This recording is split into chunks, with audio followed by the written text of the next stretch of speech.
Hi, Maziacs is at number 99 of Stuart Campbell's Top 100 Your Sinclair games. It came out in 1983 and published by DK'Tronics. Written by Don Priestley, this game was most famous on the ZX81 under a title called Mazogs.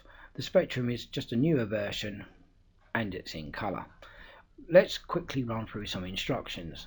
This is you, the hero of this adventure. To succeed, you will need to run through a complex maze, grab a box of treasure and return it. Easy? Or maybe not.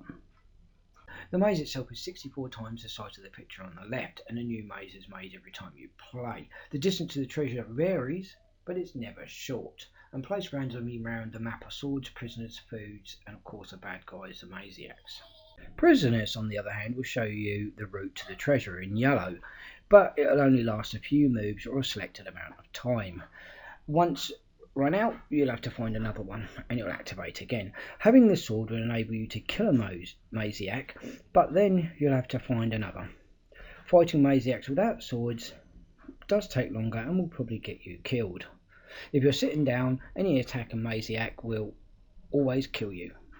Maziacs are the guardians to the treasure. They know exactly where you are, but they're not intelligent enough to find you, unless you're in a direct route to them, so sometimes their movements can be very unpredictable. The main screen will show you only a 15th of the maze. View will show you about 12th. This will help you locate swords, etc, etc. Any key will restore you to the main menu. Food can be found around the maze, looking like this. Eating food will increase your energy. If your energy runs out anytime during the adventure, you'll die by starvation.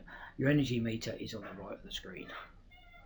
The treasure will be at least 200 moves from the start, and you can't carry treasure and a sword. You can swap the sword and treasure at any time. Killing rather than avoiding Maziacs on the way back with the treasure will help.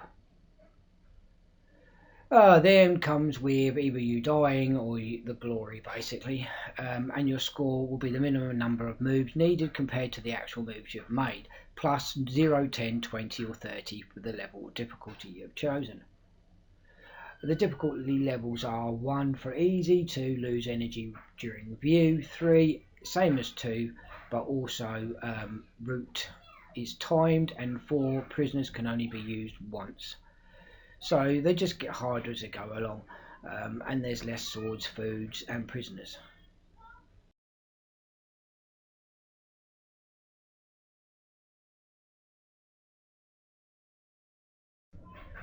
Here in the keys and level select, you can press K and then select your keys, left, right, up, down or view. You can also change your game level between 1 and 4 by pressing the G and then 1 to 4. Any other key will bring you back to the menu.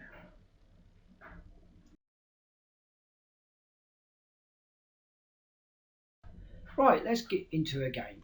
This will take a few seconds while the maze is being generated. Every game is different, all mazes are different, and you start off as this little character, and I've started off with a sword.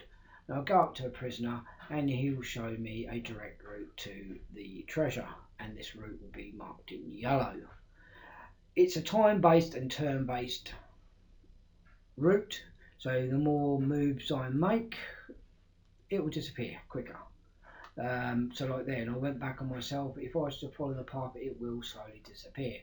And then obviously it's time-based as well. So if you don't do it quick enough, it will disappear. There you go, just like that. So you can go back into another prisoner, or the same prisoner. It's only higher levels, and you click, and it will show you the way. On the right, you can see my energy bar. I've just taken some food, so it's taking it back up to the top. I find this game a little bit on the clunky side.